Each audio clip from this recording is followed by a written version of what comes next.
Well, hello everyone, and thanks for coming to this talk. I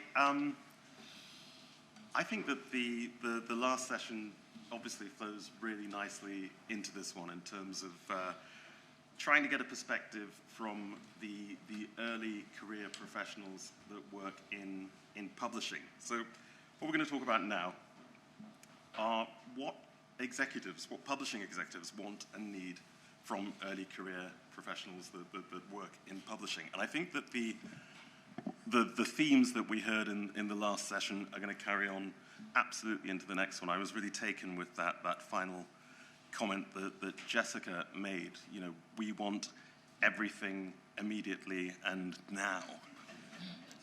And I think absolutely. You know, what are we here for? We're here to advance science. We're here to get solutions through to policy, through to making a change and making differences quickly. So this idea of immediacy is really top of agenda. So I'm joined by a great panel of colleagues from the publishing industry who will introduce themselves in just a minute. But let me introduce myself. I'm Leon Heward-Mills. I'm the Managing Director for Researcher Services at Taylor & Francis, and I'm not an early career publishing professional. I do believe, though, that we talk a lot about inflection points and change and all the rest of it. I think that we have to act very differently now to attract and retain talent for all sorts of reasons, not just what's gone on over the last couple of years through pandemic and so forth. It's much more than that. It's the changes that we've seen, I think, over the last 5 years as our industry has changed. But I also believe we've got a fantastic opportunity as well. And I think that if we can seize that, we're going to be able to make the difference that the early career researchers that will become the mid-career researchers that will just become researchers are demanding and are going to demand. And I think it's incumbent on all of us to think about how the makeup of our own industry shifts and changes to actually meet some of those challenges. So I've got two initial thoughts before I ask the panel to introduce themselves. And I think that the first one is the change that we're seeing. I think we're entering a period where it's around skills much more than around degrees and connections as far as publishing professionals are concerned. This idea of new-collar jobs, as they're called, that recognize skills over and above qualifications. And I think there's something that we can pick up there. And I also believe that if we do believe this, then we've got to facilitate it. We've got to make internal development opportunities very visible. And we've also got to provide opportunities for soft skills as well. If we're bringing on board professionals that are coming from other industries or that are coming through different pathways, then we've got to support those colleagues. So I'm sure that over the course of the next 30 minutes or so, we'll have a lot of chat and debate about that. So let me pass on to our panel, and I will ask each to introduce themselves in turn, what we'd like to hear. Really just a quick introduction and perhaps an insight into what is different between now and when perhaps you were an early career publishing professional. So, Phil, starting with you. Thanks, Leon. So I'm Phil Garner. I began my publishing career at the start of the century as a new graduate. So a long time ago now, and I began as a production editor at a company called Ashley Publications, which was the predecessor for what is now Future Science Group. Then I worked in editorial, did some work in medcoms before moving to Informa in 2005 when they bought Ashley Publications. I spent the next 9 years there. I was quite lucky because as part of that acquisition, I was by that time, I was the senior most editorial person that moved across with Ashley. It's a small company, and that kind of opened up a lot of doors for me within Informa. And so I picked up quite a lot of experience, worked on lots of different roles over the next 9 years, including divisional managing director of global medical books and journals, and worked on numerous acquisitions and integrations over that time. in 2014, I returned to Future Science Group and spent the next 8.5 years there as CEO, and then left FSG earlier on this year to set up my own publishing venture called Bucharest Publishing with two co-founders, which is sort of formed around the health economics publishing assets from Future Science Group, which came along with as a sort of management buyout. I think I always had an interest in publishing, but never really thought it was going to be a career for me. I think a few things, the stars aligned. So like many people, I spent some time after university teaching overseas. I came back, I actually had a place on for paramedic training with the London Ambulance Service. Had a few months gap, so I needed a job. So I rocked up to the Imperial College Careers Office, which is where I was at uni, to try and get some short-term lab work, and came across a glossy brochure from Harcourt, who at the time published the Lancet, and thought, well, let's spark something in me, and so I went for that, and found for some other jobs within publishing, and landed the Ashley job, and sort of never turned back since, and loved it from day one, and I've just worked my socks off to try and progress and learn and have fun.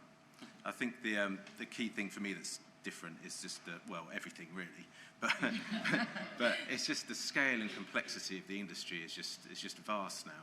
But there's been a huge proliferation of content that has been driven by technology advances, but also sort of as China has really come onto the scene.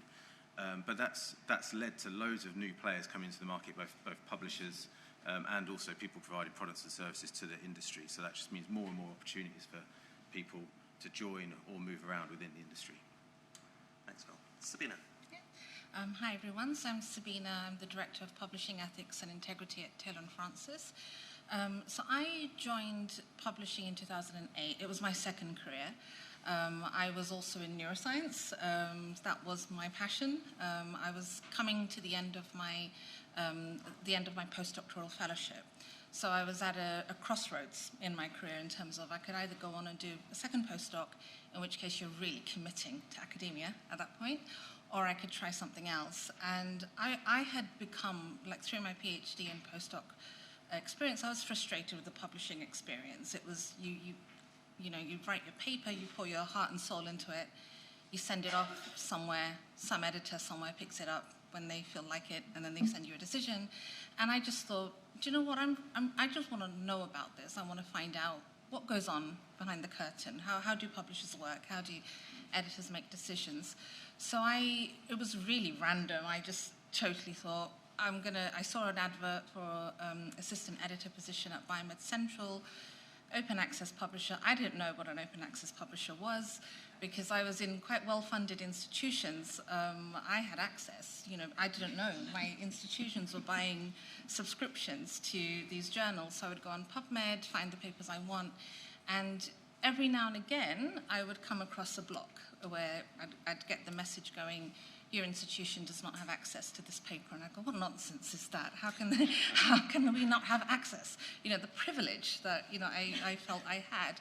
So when I went off to Biomed Central for the interview, I will always say it was the least prepared I ever was for any interview in my whole career. I was just curious. And I was intrigued by the job description. They explained you're going to be scrutinizing papers, you're going to be learning how to find peer reviewers, you're going to learn how to take things through the process, and I thought, okay, I'm going to do this. And I'm only going to do it for 6 months, and then I'm going to go back to the lab. I told my boss I'm coming back, so my name was on her next grant application. But when I went in and started working on journals, firstly on the neuroscience journals, I was like hooked. I just absolutely fell in love with it because we were looking at raw papers. These are not the published products. Finally seeing how peer review influences things, seeing the amount of work that you had to put in to handling the papers, to finding the right people, finding the right, doing it within the right turnaround time and giving authors the kind of direction that they needed. And then working on other journals, so not just neuroscience, moving out to other types of journals and actually feeling I was becoming a better scientist because I was now reading papers in the cardiology journals, oncology journals, psychiatry journals, and seeing how it all absolutely connects up. So what was going to be 6 months turned out to be like I'm still here in publishing. And with Biomed Central, to the question about what has changed, so in 2008, we were still fighting for open access, fighting for the reputation. It was just this crazy hippie thing. And the journals that I worked on were also doing fully open peer review, one of the only few. And so all the conferences we went to, kind of at the start, still convincing people, explaining what is this, what is open access, where does the funding come from, what are the pros and cons. And I feel like as things have moved on, because I went from Biomed Central to F1000 until I ended up at Taylor & Francis, I find that we're defending open access less. It's actually the way to go. I think you raised the point about the democratization of science, of knowledge. I think that is super important. We're talking more and more about data sharing. Even when I was at F1000, again, that was a crazy thing. F1000 are doing, mandating data. That's becoming more and more accepted now. So I think as a community, whether you're wearing a publisher hat or researcher hat, there's real acknowledgement that we not only need to be faster, but we need to be more transparent as well. So, yeah. Thank you. Sally. Hi, so I've been in publishing since 1995. I'm currently the publishing director for Emerald Publishing. I didn't start my career in scholarly publishing, so for 22 years I worked for Waters Kluwer in legal and regulatory, in a wide variety of roles, so from product development, marketing, developing consultancy services. When I started in publishing, it was really interesting to hear the digital natives. I spent my first 2 years without a computer. So I worked in publishing for 2 years without, and I can't even believe what I did every day, but I started at the bottom. I thought I was going to be a teacher. I was working in secondary education. Moved into publishing when I felt that wasn't quite right for me. I'd always been a really detailed-oriented person and got a job as a sub-editor. And I spent 2 years with big galleys and a Piker rule and casting off and working out how many pages would be in a published book. I loved it. Detailed-oriented, loved trying to work with a manuscript to really get the essential information out to an audience. I remember someone telling me the future was a CD-ROM and waving it in a boardroom presentation, and I've really seen publishing formats develop, and I've been on an incredible ride in that time. And then about sort of 4 or 5 years ago, I was at a real crossroads in terms of legal and regulatory publishing. It really changed with the internet, a lot more open information, particularly in the UK with open.gov.uk, and I fell into scholarly publishing very fortuitously. Wasn't a plan. Wish I'd gone into scholarly publishing earlier, but again on another really incredible ride of change around how can we get information beyond the paywall, get it accessible, get it into the hands of people who need to use it. How can we think beyond the article or beyond the book chapter? So I think it's really exciting times for anybody in publishing, and just a really enjoyable place to be. So if I think about when I started in publishing, I think it's the need to have sort of digital and data skills. It's definitely something I've learned along the way. In terms of what we all need, I think it's a word we've all used today so far, curiosity, and never stopping learning. Sometimes it's harder, and it's certainly harder as you get older. I don't think digital first always. Like Leon, I have brought a notebook and I'm writing notes, but I can see other people writing notes. But it's using technology to the best of for the task that we need it to do. So yeah, I think that's the thing that's really changed. I think what hasn't changed though is relationships and the value that we place in people and the relationships that we have day to day. Thank you. Stephen. Great, thanks. We have a lot in common. I'm also somebody who started his career in publishing with a blue pencil and no computer on my desk. And unlike some of the other panelists, I've always been in publishing. I've been in publishing since the beginning of my career, but I've been in many different parts of it. I've been in business publishing, trade books, but the scholarly stuff is, of course, been the most interesting and the most challenging. The thing, so I was started in a small Current Science, which was a small medical publisher in Philadelphia, and eventually, through a bunch of different other roles, like I said, trade and book publishing, etc. I was with Wolters Kluwer on the healthcare side. The vice president of product strategy and head of medicine for Wolters Kluwer Health for a while, and now I'm with IEEE as the managing director of publications there. The biggest change that I've seen over the course of certainly the digital revolution, moving from print to a digital formats changed what the job was. It turned it into a product development job about how do we use technologies to enhance what we were doing before in print journals. And I think the challenge there was really to try to preserve what was important about the scientific method and the peer review process through a bunch of changes. And we heard from the panel this morning about how now their interaction with the literature is entirely mediated through applications and search engines and discovery layers. And it's been very important for me in my career to make sure that didn't interfere with a core mission of the scholarly communications ecosystem. And I think the next challenge is going to be, can we continue to preserve the important pieces of science through a business model transformation into open? There are still going to be challenges there. There's going to be challenges of conflict of interest that are inherent in that business model. So I think that the challenge for the next generation of publishing professionals is going to be, I helped usher us through the digital revolution. You helped usher us through the business model revolution. Yeah. Great. Thank you, panel. So what we're going to do, we've got 3 or 4 questions that the panel have seen. That we're just going to discuss as a group over the next little while, and then we're going to open it up for questions from the floor as well. I think the themes, change, curiosity, this idea of digital, but also that idea of transformation. It is interesting what researchers are seeing and going through. It mirrors absolutely what we're seeing as an industry as well. So thinking about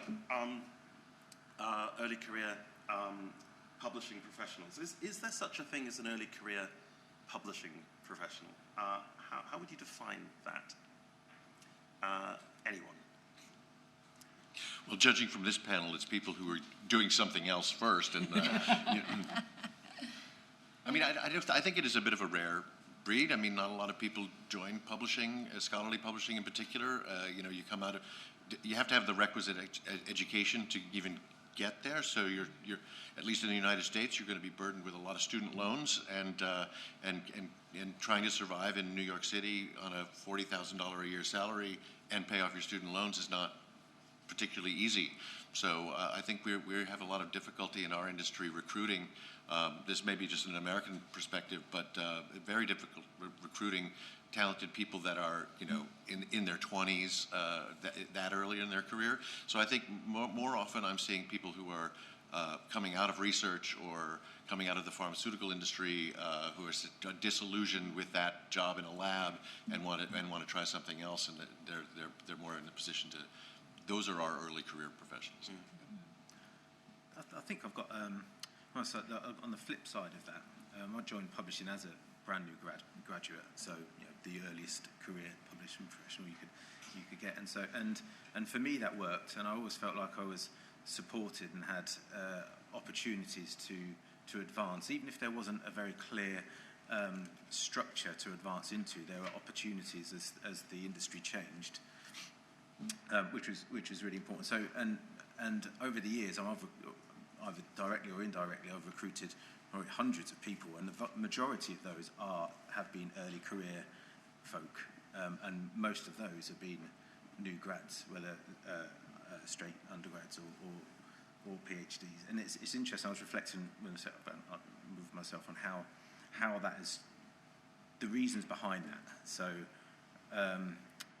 I've always felt that you get lots of enthusiasm, and there's obviously a freshness to hiring new grads. But back in the day, there was a bit of an element of you could mould them. I remember people actually saying to me, "You can mould a new grad," which is kind of a bit it served a purpose, I guess. But I think it's totally different now. So the reason you need to hire people early in their career is because, as we saw in the panel earlier,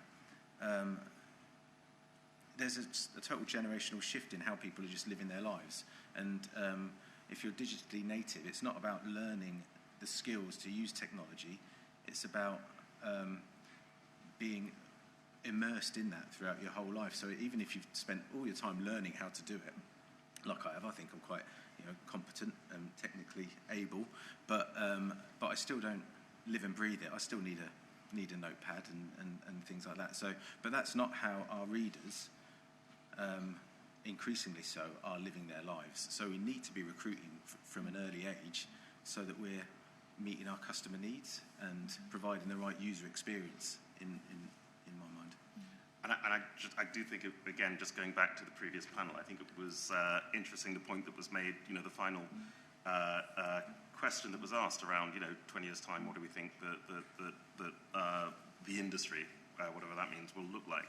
And that point around, the interaction between social media and so forth, and the change and the way that we will see that sort of interaction with science and with research in entirely different ways. And I think that actually reflects the point in terms of where we have come from. Sabina, Sally? Yeah, I think with early career publisher, I always think of it, it's not about age and it's not about time served either. It's about the career trajectory you're on. I mean, throughout my time in publishing, I've recruited both, like grads, like absolutely fresh out of university, and also people in their second or even third careers. And I could say they've all been early career publishers at some stage and stayed in that stage longer than others, but that was purely because of the trajectory they took. I mean, I've had many examples of fresh graduates who I wouldn't call an early career publisher after 3 years because of the kind of leaps they took. And they not necessarily stayed in my team, they've actually found other opportunities within publishing that really fit their skills and actually where they could bring a lot of benefit to the company that they were working for at the time because of their knowledge, because of that insight. So they're no longer early career because now they're leading a team. And so I think there's so much to be said about the personality, about drive, about the ambition, and our responsibility in helping them find those avenues. Like they may come in to me, but it doesn't mean I'll keep them. It's about kind of finding where else they can go. Yes. I think my experience is that we have a real mix, and certainly if I look at my team now, there's a real mix of experience around early career publishers. So there are people from academia who've moved into publishing, there are graduate intake, so it's their first job in publishing, and they all bring something different, and we're also looking more widely beyond people necessarily with a degree as a qualification. So we do have people who are on their second or third careers, and they bring a wealth of different experiences. And I think that's what's really nice. I think when I certainly started in publishing, you had to look a certain way or have certain types of experiences. And I think we're far more flexible, and even in how we recruit. At Emerald, we have an anonymised recruitment process. We don't ask for a degree or any particular qualifications. We're looking for skills, going back to your point at the top of the session. And I think those skills are really important. And then just providing opportunities. I think structures hopefully within publishing are a little bit flatter now, so there are more opportunities for people to move around, and I think moving around as much as you can early on in your career is something that happened to me that I didn't at the time appreciate, but now as you progress, those experiences come to play in everyday life. So thinking that I'm going to do a secondment to marketing was not something that I relished and actually didn't really want to do early in my career. And then later in my career, I found myself managing a marketing team, and I was so glad I'd done that secondment. So I think it's around not worrying sometimes if your career isn't going vertically, going sideways and taking the most of those opportunities. There's this expression, deep generalist, and I definitely think I fit into that camp from the experiences I've had in my career in publishing. And there's a school of thought, when I started in publishing, also in the early 90s, also without a computer. And by the way, I have a notebook, but I do have an iPad as well. So you've got one of each, yes, right? You don't know how to use it. I don't know I did. This is bridging the divide. Exactly. I was feeling slightly bullied before, but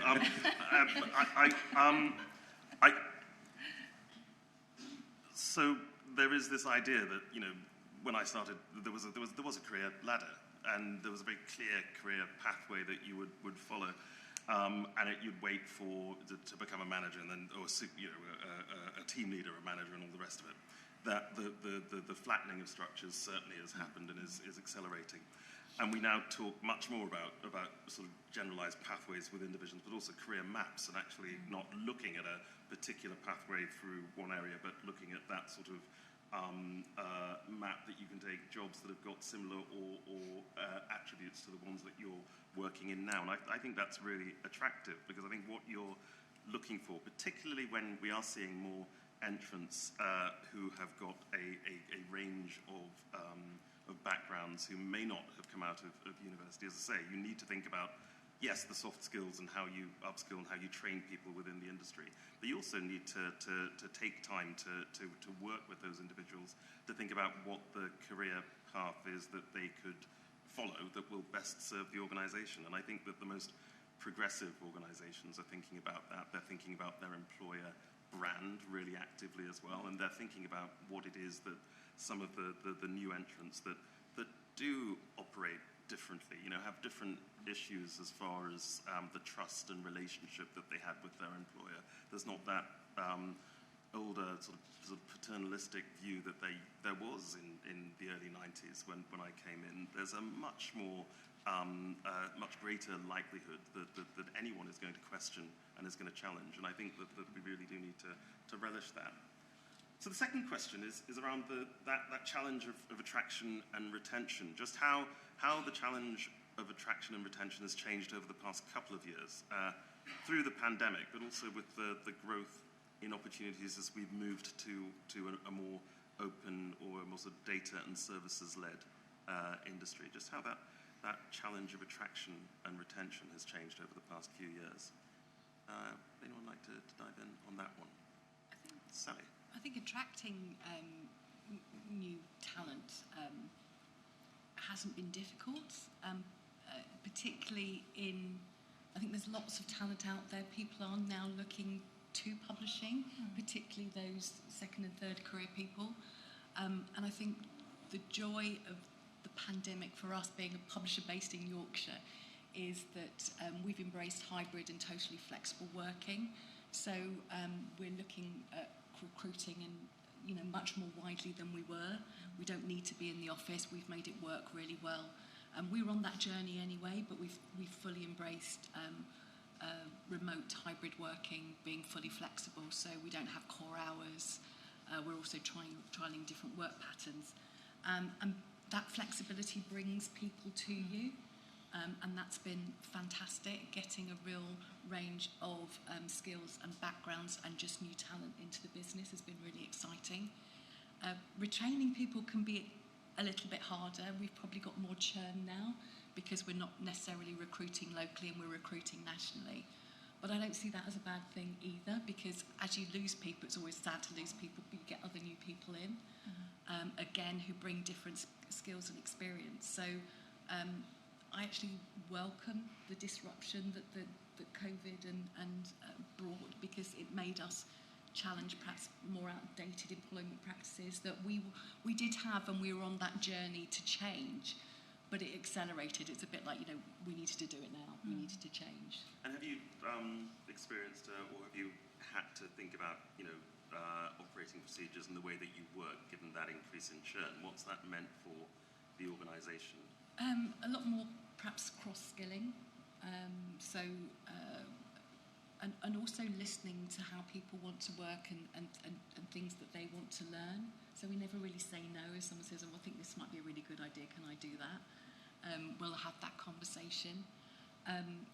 ensuring that people can see opportunities beyond their current team or their current function. So making sure there's training opportunities, there's cross-functional projects. We have something called Talent Space, which people put projects up there, and they could be short or long. It could be half a day a week. It could be a couple of weeks or months. And people can elect to join those projects after talking to their line manager. So I think in terms of retaining people is keep trying to provide as many opportunities as you can within your own business. But it's also not a bad thing when people move on. It's good. They go with our blessing, and we get more people in. Yeah. Thank you. Phil? Well, I guess being a publisher that's always looked to recruit early career professionals or new grads, the trade-off with that is that it does and has always come with a high turnover, relatively high turnover. I mean, I did it when I was a new grad there, and actually, I guess during COVID, we almost got a bit of respite from that because people didn't want to move so much because it was horrid and weird, and everyone just sort of battened down the hatches, whether you're a company or an individual. And I think over the last 20 years, I've thought, because it's painful when people leave, and I've kind of come to terms with it a little bit. But don't take it personally. no, I still do. It still hurts somewhat. But I've always just tried to put in place because I've always, most of my, I'm thinking like the last 8.5 years or so as CEO, as a smaller company, just tried to put in place an environment where the employees are able kind of take ownership and responsibility for their own advancement and development, wanting them to sort of be free to try things, be creative. I mean, when video really started to hit the scene, I didn't have a clue how we could do it or anything like that, but I used to go home on Friday night and watch our YouTube channel with my daughter, and she used to think our editors, most of whom were quite newly out of university, and were trying out all these different videos where they were like talking head interviews with authors or animations or whatever. They thought, God, Daddy, you run a business full of YouTubers. This is brilliant. And I loved that because I was trying to provide a space where people could be creative, and then we can measure the impact of that and see what worked and what didn't, and do more of what worked and sort of learn from what didn't, and then be comfortable with the fact that quite a high proportion of those people do quite soon move on to other companies. Sometimes just do with wanting to try something new out, or go to a bigger company, or there's opportunities, and to congratulate them and use that as an opportunity to then develop and advance those others who are remaining. Maybe I'll be the contrarian. I've actually think that the pandemic and the move to a more remote workforce has definitely helped with recruitment. Right now, we're not just looking in London and New York for employees anymore, but it hasn't helped the maturation of those employees, because they tend to get very siloed into what they do, and they're task-oriented because they're working remotely, they have their workflow, they know how to do it, and they get it done. But the opportunities for serendipitous or spontaneous exposure to other pieces of the business practically disappears for those people. And I haven't seen it, I can't prove that, I got no data to tell you that, but I get that feeling that they're not as connected to the organization, they're not as, tied in, they don't have those opportunities to check out the marketing department, and so I worry that that's going to be a side effect of this. So the ease of recruitment, great, but the retention problem and the lack of advancement for those people, or opportunities for those people, I worry about considerably. Sabina? Yeah, I mean, in terms of attracting, it's improved for sure, for all the reasons everyone's just mentioned. And the last role I was recruiting for, I had 500 applications, which was like unprecedented for me. Why? Because I think there's so much more interest now in research integrity and publishing ethics. And really, I think COVID helped to expose some of those issues with fake science, and that, you know, the importance of maintaining standards. So I was getting applications from not just from people within publishing, but from within research as well, because they're so interested in the integrity of what we publish. In terms of, and also as everyone just said, you know, we're not bound anymore by location. We can sort of go far wider. I do agree with the point about the siloing, though, and that is actually a concern, because I think it's still a bit early days. You know, I think as we go more into doing in-person conferences, giving them opportunities to come to this. I had most of my team here yesterday, and they loved it because it was about meeting other people and getting those new perspectives. I think that is going to become increasingly important for our businesses to offer those opportunities and those budgets. That let them get out there, meet people within the industry. I mean, I think back to kind of, you made me think, my very, very first conference when I entered publishing. It was about 6 months after I was in publishing, and I got sent to a conference, and it was the very same conference I would go to as a researcher. It was Society for Neuroscience, like the neuroscience conference. And I'd gone to that as a researcher for years. My first time there from a publisher, they stuck me on the booth. And they go, you're standing on the booth, and you're talking to people about the publisher. And that was the best experience, because I learned about the company. Because I had a colleague from marketing who was there, and she'd answer all the questions about how the business works, and I would listen and go, oh, that's interesting. And I was like, everyone has to do that. And actually at the time that was the case. You had to go and stand on the booth for your first few conferences. You wouldn't go off to the talks. You would talk to customers, field the questions about the company, and that connected you to the business. And I think we don't want to lose that. We don't. No. And I pick up on that point, Stephen, about the silos too. And I'd be interested in sort of practical things that can be done, because I think that you know, for us at TNF, one of the trade-offs for that we had across the pandemic time was, you know, reduction in real estate, therefore a reduction in that cost, and therefore you know, what do? Do you just pull that back onto the balance sheet, or do you actually use some of that money to ensure that you are connecting people, you're doing providing cultural events, you're actually allowing people to come to events like this? And I must say, one of the things that, early days, no evidence as yet, one of the things I think that we are doing quite well is actively creating those touch point opportunities to bring people together.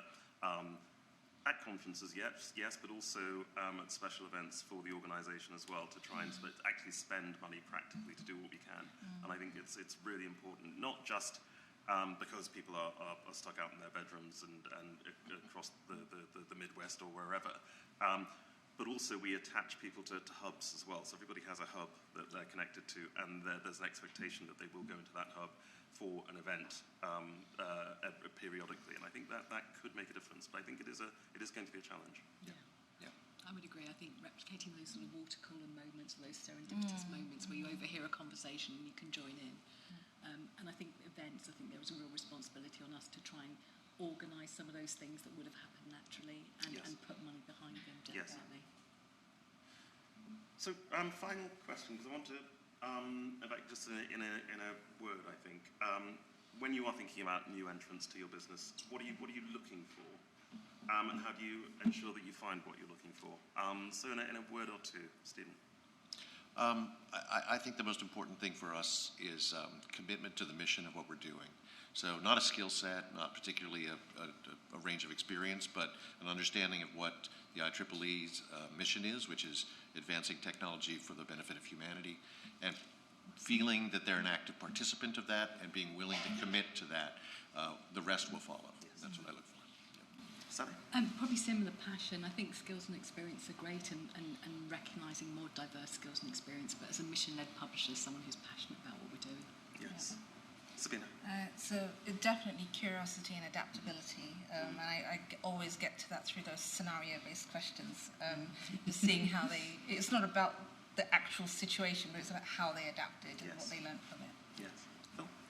Well, I think creativity and eagerness to learn are key. But I do also think that there's a need for some of the key attributes that have always been there, and like organisation, attention to detail, excellent communication skills, that are kind of need to be there for everyone coming on board, because otherwise you spend all your time trying to upskill them on those areas, whereas you want to actually be setting them free within the organisation. Absolutely. Thank you. Okay, well, let's see if we've got time for a question or two from the floor. Any questions from the floor? Thanks. Hi, I wanted to ask you about the role that networks have played in your career, because I think that's really important for people to understand and to actively develop. That's a great question. Thank you. Who wants to take that? Well, massively so. I mean, I think the most important thing is just to get to know everyone you can within the industry. So if you've got a team, you need to know all your team. If you've got in a division, or if you're in a company, you really should know everybody there. And I mean, my early sort of days in my career, I was sort of jumping around a little bit around different companies, but I ended up returning to Ashley as like the head of editorial, and it was because of my network. So I was running a half marathon with a previous boss of mine who was back there, and afterwards we were sort of exhausted. He said, yeah, I think we're going to be gearing Ashley up for sale, but the editorial's a mess. So I could come back and do that, and then that was it. So if I hadn't sort of maintained those networks and worked hard on that, then that opportunity would never have come about. Anyone else want to comment? Yeah, no, totally. It's been pivotal. I mean, every big move in my career has been through networks. In fact, coming to Taylor & Francis was through networks, and it's important because it helps you understand what you're going to be walking into if you take that up. Because so much, actually, as you spend time in the industry, it's about the relationships. Yes. It's about the people you work with, and knowing you're on a common mission. That becomes more and more important. So keeping in touch with people, whether you still work together or not, it doesn't matter, you're part of something. It's important. Yeah, I would agree. A bit like Sabine was saying, my last two positions have been through my network. I wouldn't have heard of the positions that I had without my network. And it's really important to foster them now. You know, there's never a missed opportunity to connect with somebody, for example, like after this event. Yeah, agreed. I haven't looked for a job in 25 years. They've always found me. But I've traded a lot of liver cells for my network. I hear you there, Steve. But it's been worth it. Yeah. And I think, just thinking about this from the context of the talk itself, and what we're looking for in early career publishing professionals, and how we can encourage. I think it's that sort of paying it back, or paying it forward, as they say across in the US.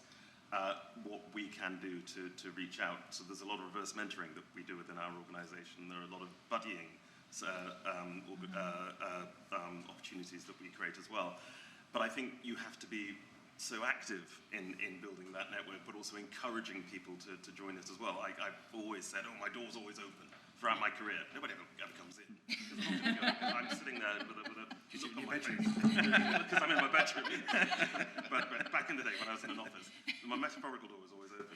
But people don't come in because you don't want to message the MD. And after every town hall, I'm saying, look, message me if there's anything anyone wants to know. Yeah. So I've taken to reaching out to people instead, terrifying the bejesus out of them. But actually getting in and saying, okay, how's it going? And making sure that you make those connections. And I think as more senior executives, I think that challenge is really important. Pay it back and help those who are entering to build those networks as well, because it's hugely gratifying. I think we're out of time. I do. So we can't have another question. But I will just finish by thanking my panel very much for sticking with it, and also thanking Rachel and Erin for the support they've given us as we've built this up over the last few weeks. So thank you very much indeed.